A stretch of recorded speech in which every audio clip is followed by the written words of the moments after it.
The first time Kiro saw Lieutenant Sarah Chen writing her daily to-do list, he tilted his massive head in confusion. The human sat cross-legged on the floor of the observation deck, a battered notebook balanced on her knee, scratching symbols onto the page with focused intensity. "What ritual is this?" Kiro rumbled, his translator struggling with the low frequency of his voice. At 8 feet tall, with obsidian fur and retractable claws that could shred durasteel, the Vakrian warrior scholar cut an imposing figure even when curious. Sarah glanced up, unfazed. 3 months aboard the Stellar Dawn had taught her that Vakrians were far less threatening than their apex predator physiology suggested. "Just my to-do list. Helps me remember what needs doing. To-do list." Kiro repeated each syllable like he was tasting exotic food, his amber eyes positioned for binocular predator vision fixed on the notebook with startling intensity. Sala, Kiro's littermate, and the ship's junior communications officer, padded over on silent pause. She was slightly smaller, her fur a deep charcoal gray with silver undertones. "She makes marks that represent tasks, then completes them in sequence?" "Pretty much." Sarah tapped her pen against the page.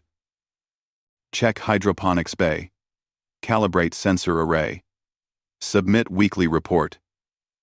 And second breakfast because I missed first breakfast during the cargo bay incident." Both Vakrians went absolutely still.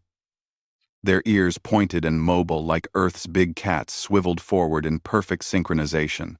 "Second breakfast," Sala whispered reverently. "She plans for multiple meals. She documents the plan," Kiro added, his tail swishing with barely contained excitement. Sarah should have recognized the warning signs.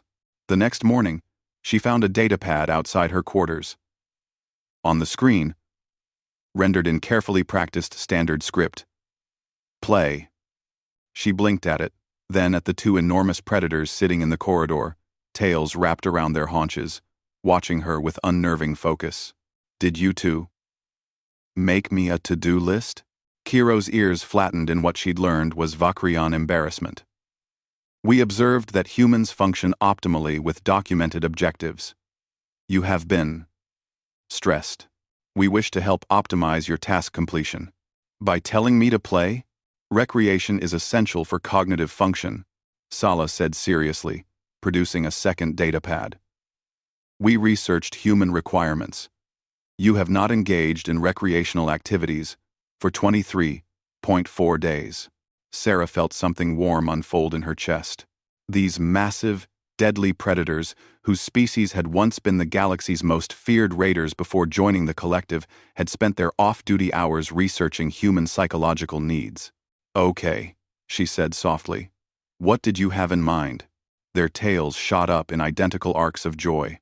Play turned out to involve a complicated game in the cargo bay with floating targets, zero-G acrobatics, and what Vakrians apparently considered gentle tackles that left Sarah breathless with laughter. The ship's crew gradually gathered to watch, bemused by the sight of their smallest crew member being herded and pounced on by 2 of their largest. Captain Vextar, a 4-armed Quillian with a pragmatic streak, simply added a note to the shift schedule. "Recreation protocols now mandatory." Vakrian supervised. With man, the to-do lists continued. Sarah would find them everywhere on her workstation, tucked into her equipment locker, even once projected onto the ceiling of the mess hall. The tasks ranged from practical, drink water, hydration critical, to absurd, nap in sunbeam.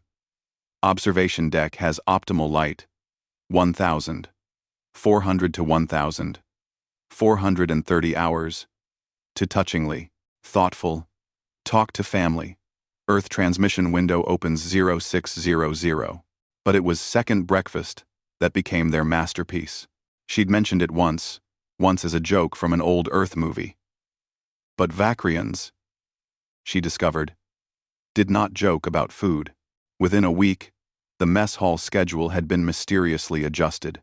Between the standard breakfast and lunch periods appeared a new meal slot, labeled officially in the ship's database as Second Breakfast, Human Nutritional Supplement Period. "How did you even?" Sarah stared at the schedule. Then at Kiro and Sala. who were doing an extremely poor job of looking innocent.